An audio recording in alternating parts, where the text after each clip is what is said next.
Hello, Bearbays. My name is Honey, and let me tell you something about irony. I think one of the most ironic things in life is when you see something all your life and you go, there's no way I can possibly do this. And then you just try it, and then you go, oh, actually, I think I can do this. And I think that's a big way of showing how I feel right now. So this is going to be one of my very first videos, meaning that this is going to be the first video I edit. This is going to be the first video I post, and I mean video as in something longer than 2 minutes, because that's a bit ambitious for me. And I'm a very ambitious person, but I have a miserable follow through thanks to ADHD. So we're going to do what we do best, and that's fake it till we make it. Now, I have watched time lapses my entire career. This is not my first year on YouTube, and God hope it won't be my last, but I've been around since about 2012, back when they were just like starting, back when the interface was miserable and slow, and you had a few people, and the illegal sites weren't really popping just yet. Like, we had the illegal sites, but they weren't set up the way we needed them to be set up. And so back around those times of YouTube, it was a lot more simpler, and I didn't try as hard because I was like 12, and when you're 12, you don't think that being a YouTuber, you think it's cool, but I was very realistic as a child, which is no one's fault but my own. And I was like, there's no way this is going to be like a profitable thing, right? And then years kept going, then bam, she was so profitable. Like, oh no. But I think that was part of the joys of being on YouTube at the time, that you got to watch the creators you started watching back in the day grow into where they are now. Like, I just watched a very long video on BuzzFeed, and I had to sit back and realize how long BuzzFeed had been around before Smosh's channel really blew up into what they are today. And you have to sit there like, oh my gosh. And then you realize that you saw some of those people on like actual Disney shows and all that extraness. It's quite a bit. It grows on you. And one of the things that I want to achieve on my channel is the chill vibes that I'm always being given by fellow YouTubers and things around me. So I thought that this would be a fun little series where you would get to hear me in my little talks. Call it like a little self-podcast, but it's over a time lapse of me doing something. So like, for example, this is me setting up my L2D model from the pre-customizable option that I was given. And I can say with my entire chest that this was a journey, because up until now, I had been using Vroid. And if you don't know what Vroid is, it's the 3D models that you're able to create with the Vroid engine that's on Steam. And then you can put it into other interfaces like VSeeFace or VMagick and move with a mocap sensor on, like, say, your iPhone or your webcam. It was really easy. And not to mention easy, it was free. At least it was at first. Because if you're an overachiever like I am, you're not just going to just stop at the basic functions. Oh no, you're gonna go shopping. Anyone who's ever played Sims knows that the game gets much better with mods. And so I went shopping on booth.pm, and I created my first Sona, which was Trezzy-chan. See her on screen, it's a little dance poo, a little pop-up me, thing. And I loved her so much that I made her 4 different times in 4 different outfits. And I was like, wow, I'm still not satisfied with this. And I wanted an L2D model, not just because they were more popular at the time I joined around last year, but because, I don't know, just look at it. There's something so cool about being able to move a 2D anime. Like, it's so awesome, and it's a lot of fun. So I really wanted an L2D model, but I was okay with Vroid until the time came for me to get my own live one. And those hoes are expensive. L2D models are not cheap, and I understand why after trying to draw my own and doing a lot of research about it, watching all these videos on it. One thing that I can say with a constant absolutely is that it's time consuming. It is one of the most time consuming jobs that you can have as an artist. And that's rigging aside. Like, that's totally rigging aside. I'm going to get into rigging later, but right now I just want to talk about L2D and L2D art. And that is, you have to draw every layer, every single thing. And I think the pre-made that I got, I'm going to put a link to it in the description because you should totally check it out if you want like a decently priced L2D model that has a ton of features, tons of options, tons of sliders. Like, this model is chef kiss. I absolutely love it. But there are so many parameters, so many things that needed to be drawn. And I'm sure that the artist who did this spent a very long time on this because she had to draw every strand of hair, every single ponytail position. Well, not ponytail position, but she had to draw like every ponytail type. She had to draw every accessory, every sock, every shirt, every shorts. Like, that's a lot of stuff, not to mention the model itself, and all of those have to be separate layers when it comes to rigging because you need all those to rig the model right to make it move nice and flowy. And man, oh man, let's talk about rigging. Rigging is the other side of L2D that has completely enamored me. I am totally enamored by it. How are they doing this? I think it's like black magic. If I'm going to be so real with you, I'm kind of consider it black magic because I opened L2D Live Cubism. I opened it and I closed it. I closed that application as fast as I opened it because I looked around and I'm like, what is going on in here? So many buttons, so many things. The tutorials that popped up too with it, I was like, oh no.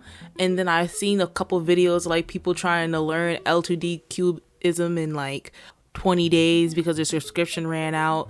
And that made it seem, videos like that made it seem like it was possible to learn. But if you have no prior knowledge when you first start, then that it's not even remotely possible. And that's tough. I think that's actually really tough because I really was excited to learn how to rig from those. But no, rigging is something you actually have to sit down, practice and practice and practice. And even after a year or so, you won't be satisfied with how you learned how to rig. You'll want to improve, keep wanting to grow. And it's time consuming. It looks time consuming. I'm scared of her. I think that's the best way to put it. I'm like extremely scared to do it, but it has become something that I am dreaming of doing. I desperately want to learn how to rig. I think that it would suit me because of how long I prefer to sit at my computer and do things and see results. Because to me, this is how I've equated rigging. Rigging to me seems as tedious as animating an MMD, Miku Miku Dance. And anyone who's animated in Miku Miku Dance probably can learn how to rig. I'm saying probably because there are two different mediums, 3D and 2D, but you have a good understanding of body locations and body movements because I'm not talking about the folk who use like the motion capture stuff. I'm talking about like the OGs who did those motions by hand, who are absolute beast. I wish I was built like that, but nah, the best I could do was like some static imagery at the time. I've gotten a little bit more intermediate as time's gone on, but those type of people I know could probably learn, like figure out rigging better than even I could. But needless to say, I really want to learn how to rig. There are tons and tons and tons of tutorials online. I know YouTube, I have tons of stuff at my disposal to learn how to rig. It's just one of the things that the thing I think that is stopping me the most is fucking up, for lack of term. I'm so scared of messing up because I am a perfectionist. I am a perfectionist to the boot of my I hate it so. There's nothing that I can do. And even with being a perfectionist, I know that I'll never fully be satisfied, but I believe there is a way for me to actually appease the gods in my mind so that I can continue to move forward in my life and with my dreams and my goals. I just always believe that there is a way to fight ADHD, fight those feelings, and like get her done. Because if you want to get it done, you will get it done. Now, another thing that I kind of wanted to yap about while I was staring at this model being made is that I want to talk about using L2D, using VTube Studio and L2D pre-made models in general. Because this is my very first one, and I know there's probably a lot of people out me who's like, I don't know if I should get a pre-made because I don't know how it works. I also didn't know how it works. towards the beginning of the video, you can see that I was playing with the multiply screen before I even had the model up, because I just didn't know how to get to the model customization options. And it was kind of bad because I got the instructions for the model. The instructions that came with this model were very, very clear. It's just the fact that I was not capable of understanding what they meant by go to the fourth. Like, you see that little movie cut thing up there? I didn't know that was an actual button. I thought that was just a design choice on the bar, so I didn't click on it at all. And so when they were telling you to go there, I was like, how are people getting to this section? And so I was like clicking around trying to figure out exactly how to get to that little part up there, and I just couldn't do it. And then I had to phone a friend. I phoned my friend Pandaku, and she told me how, because she was at work. I felt so bad because she was at work, and usually when I have these little meltdowns over these apps, she's at work, and I just could not care less. And I was like, please, I don't know what I'm doing. And so she explained it to me in full words, and I was like, wow, I still don't understand what you're talking about. How are you guys what is this expression bar? And so I watched the video, right? All I did was watch a video, and I saw him click on that little movie thing, and I said, oh, that's where everything is. And then it was vibes from that point forward. And so I went to start customizing the model, and that's when I started seeing the downfalls and the rises of this pre-made model. Because let's get it, I'm gonna say right now, this is so cute. I love this model with everything in me. I think she's super cute. I think the model proportions are adorable. I think the art style is fluffy and soft, which is the vibes that I'm going for.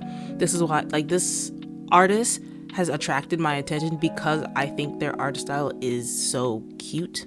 And it included rigging, which was also super nice. And I thought the price was also super nice. Like, I got this when it first came out because I had been waiting for it to come out, because I had been watching it in development. And so when I got it, I was like, yay, I can't wait to use this. It's going to be my 0.5 model, because 0.5 means it's before I actually commission an artist to do my main model. Because this model has a few downsides. And one of the downsides that I find are just personal to me. It's not a downside in the model or the model art. It's just the fact that my character, Honey-chan, she has bows on her ears.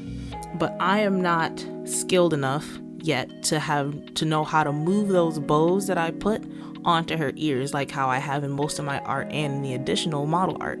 And so I am content with them being where they are, because it's kind of cute, and I think it just fits the art style for what she's in now. And I'm always fine with letting my character be in different art styles because it's fun. I think there's always fun in simple immersion because she still has the elements that lets you know that this is still Honey, and that's totally fine with. And because I created her, I can say that because it is totally fine with me. And another downside I had to it is the shirt option. Now, the shirt options that were given just don't fit the character that I have. And again, that's nothing on the model. That's totally on me, because as you can see in the little photo that I have up, my Honey has a little tube top, and that's not really an option. And if it is, I did not know how to get rid of it. And I did try, and you can see in the video, I looked at the options, they were quick, but there was just no way to fix it. And then it came down to like the skin tones, that were there. She at least has a skin tone slider. I will say, for any of my POC people watching, that if you are going to get a pre-made model, I recommend that you look into it to make sure that it has skin sliders and that the artist is okay with you changing the skin tone, because a lot of artists are not okay with it and they don't have the dark sliders. And that's just life. I don't agree with it. I don't click on those arts. I don't get those.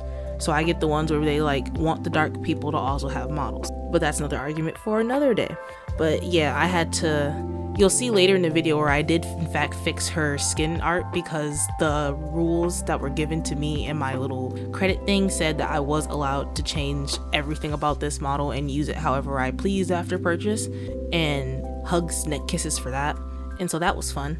And then this one is the biggest one, and I say biggest because that's the problem. I wanted bigger boobas. simply that one of the big aspects of my character that I want more than anything are the big pillow bussin' boobas, those bouncing anime boys. Those are what I want more than anything. And the fact that I couldn't get it is sad, but life will move on. The fact that I couldn't get it is sad, but life will move on.